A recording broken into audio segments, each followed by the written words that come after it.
મધુને મીઠાને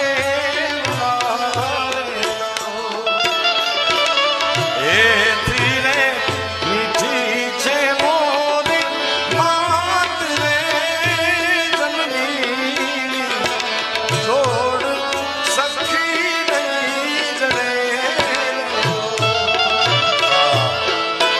સમાજની અત્યારની બે કરુણતા છે. માં વગરનું ઘર. તમે આ સમયમાં એને અમીર માનશો કે જેની પાસે કરોડોની સંપત્તિ છે, કરોડો ફેક્ટરી છે, કરોડો ધંધા છે? નહીં. મારી દ્રષ્ટિએ વ્યક્તિગત મારો મંતવ્ય છે કે જેના આંગણામાં મા ને બાપ હોય જગતનો એ સૌથી ધનાઢ્ય માણસ છે. જેના આંગણામાં એના મા બાપ છે. મીઠા રે મધુ